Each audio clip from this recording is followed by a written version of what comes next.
राज ठाकरे ने कल गुड़ी पड़वा के नाम पर जो पब्लिक प्रोग्राम किया, उसके अंदर खास मुस्लिम समाज को टारगेट करते हुए मुस्लिम समाज के मदरसों और अजान के ऊपर जो है तो बहुत गैर ज़रूरी टिप्पणी कर जो है तो एक नफ़रत और जहर घोलने का काम किया। इसके ऊपर हम जो है एसडीपीआई डिमांड करता है कि राज ठाकरे के ऊपर जल्द से जल्द एफआईआर दर्ज होना चाहिए और इनके ऊपर कार्रवाई होना चाहिए।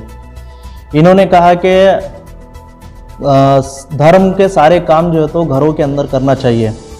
तो राज ठाकरे साहब जब ये बात कह रहे थे, वो जो मंच था, वो जो स्टेज था, वो स्टेज जो है तो गुड़ी पड़वा का एक त्यौहार था। राज ठाकरे ने जो हज़ारों लाखों लोगों को जमा किया, वो राज्य के नौजवानों को नौकरी नहीं है बोल के ऐसा कोई प्रोग्राम उन्होंने नहीं लिया, या फिर राज्य भर में जो महंगाई हुई है, महंगाई से जो लोग परेशान हाल है, इसके लिए उन्होंने कोई पॉलिटिकल प्रोग्राम नहीं किया। इन्होंने जो प्रोग्राम किया है वो प्रोग्राम गुड़ी पड़वा का त्यौहार मनाने के लिए किया है। मतलब अपने लिए जो त्यौहार इन्हों मनाएंगे, ये पूरे जोश के साथ में लोगों के बीच में सड़कों पर उतरकर और पूरी तरह जो है तो उसको हिंदू धर्म के जो त्यौहार है वो त्यौहार का राजनीतिकरण करके ये लोग अपने लिए जो तो त्यौहार मनाएंगे और दूसरों के लिए ये लोग चाहते हैं कि दूसरे लोग क्या करें, घरों के अंदर बैठ के अपने धर्म के ऊपर पालन करें।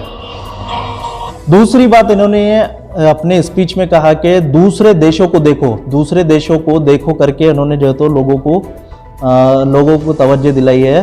तो महाराष्ट्र राज्य की जनता को जागरूक होने की ज़रूरत है। राज ठाकरे को दूसरे देशों का धर्म दिख गया, यूरोपियन कंट्री का, इंग्लैंड का धर्म दिख गया, लेकिन इनको जो है तो वहाँ के स्कूल, वहाँ के हॉस्पिटल, वहाँ का इंफ्रास्ट्रक्चर, वहाँ की फैसिलिटी नहीं दिखी। राज ठाकरे अगर सच में महाराष्ट्र जनता के साथ में सच्चे होते तो वहाँ के यूरोपियन कंट्री के जो स्कूलिंग है, वहाँ पर जिस तरह से लोगों को फ्री एजुकेशन मिलता था, वो फ्री एजुकेशन की बात करते थे। हॉस्पिटल की जो फैसिलिटी है वहाँ पर, वो फैसिलिटी के ऊपर बात करते थे। लेकिन इनको जो है तो ये ना एजुकेशन दिखता दूसरे देशों का, ना हॉस्पिटल सिस्टम दिखाई देता है, ना इंफ्रास्ट्रक्चर दिखाई देता है। इनको जो है तो दूसरे देशों का धर्म दिखाई देता है, क्योंकि इनका मतलब ही ये है कि धर्म के ऊपर इन्होंने राजनीति करना चाहते हैं। धर्म के ऊपर राजनीति करके महाराष्ट्र राज्य के अंदर जहर फैलाना इनका एक मकसद है। और इन्होंने जो है तो यूपी वालों को टारगेट किया, वापस यूपी बिहार के लोगों को वापस टारगेट किया है। दूसरे देश का एग्जाम्पल देते हुए इनको थोड़ा भी एक शर्म महसूस नहीं हुई कि दूसरे देश के लोग जो है तो पूरे वर्ल्ड से लोगों को बुला बुला कर अपने पास जॉब देते हैं, उनको जो है तो रोजगार देते हैं और उनके पास जो है तो प्लेसमेंट करके लोग जो है तो हजारों लाखों की तादाद में विदेशी लोगों को जो है तो वो अपने देश के अंदर काम देते हैं। लेकिन ये अपने ही देश के लोगों को, अपने ही देशवासियों को एक दूसरे के खिलाफ लड़ाने का काम ये जो है तो खुले तौर पर राज ठाकरे करते आए हैं। यही इनके पॉलिटिक्स है। इन्होंने कहा कि ईडी को जो है तो मदरसे के ऊपर जाना चाहिए। मदरसों को क्यों ईडी का रेट नहीं होता? ये जनाब के ऊपर ईडी का एक ही नोटिस आया। कल तक जब ये नरेंद्र मोदी के खिलाफ बोला करते थे, भाजपा के खिलाफ बोला करते थे, आरएसएस के खिलाफ बोला करते थे, सिर्फ एक नोटिस आया इनको ईडी का। इसके बाद इनके तेवर बदल गए।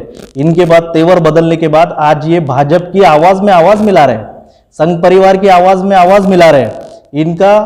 इनका अगर वाकई में ये जो डिमांड है कि भाई मदरसों के ऊपर ईडी होना चाहिए, ईडी का रेड होना चाहिए, तो मैं ये डिमांड करता हूँ कि मदरसों के साथ साथ जितने भी मन से लीडर्स हैं, स्टेट लेवल लीडरशिप और इनके जिला लेवल जितने भी लीडरशिप है, ये तमाम लीडरशिप के घरों के ऊपर, इनके बिजनेस के ऊपर भी ईडी का रेट होना चाहिए। तब मालूम तो पड़े कि राज ठाकरे कितना देश को कितना चूना लगाए है या फिर मदरसे वालों ने चूना लगाए है, ये जनता को मालूम होना चाहिए। इसलिए ईडी का रेट जो है तो मनसे के तमाम कार्यकारिणी के ऊपर होना चाहिए, क्योंकि मनसे का जो पॉलिटिकल स्टाइल है और ये पॉलिटिक्स जो करते हैं, ये आज पूरे देश के सामने है। ये सुपारी राजकारण करने वाले लोग हैं।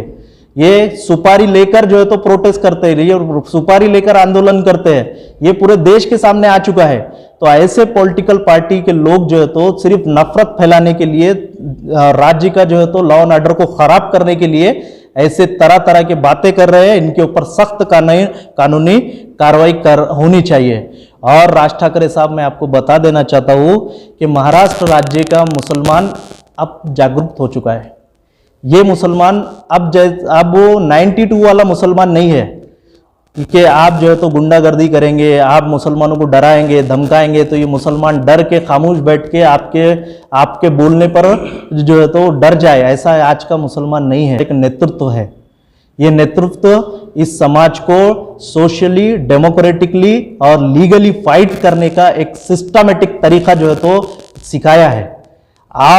आपके खिलाफ अगर आप जो है तो ये जहर भरने का काम मुस्लिम समाज के खिलाफ करते रहेंगे तो एसडीपीआई डेमोक्रेटिक वे से, लीगल वे से किस तरह से आपका दिमागी हालत को सही करना है वो जानती है। और वक्त पड़ने पर हम जो है तो जरूर इसको करेंगे। आपका जो हिंदुत्ववादी फांसीवादी सोच है, ये फांसीवादी सोच महाराष्ट्र राज्य के अंदर जहर भरेगा। इसलिए मैं आपको बहुत अदबन तरीके से जो है तो गुजारिश करता हूं कि आप ये हिंदुत्ववादी आइडियोलॉजी को छोड़कर डेमोक्रेटिक, गांधीवादी, अंबेडकरवादी सोच की तरफ आओ। नहीं तो हमारे पास एसडीपीआई एक विकल्प के तौर पर महाराष्ट्र राज्य के अंदर अब खड़े हो चुकी है। ये गुंडागर्दी वाली राजनीति को कभी बर्दाश्त नहीं करेंगी। इसके खिलाफ एक जन आंदोलन करके ऐसे जो दिमागी मरीज है उनको सही करने का काम एसडीपीआई करेंगी।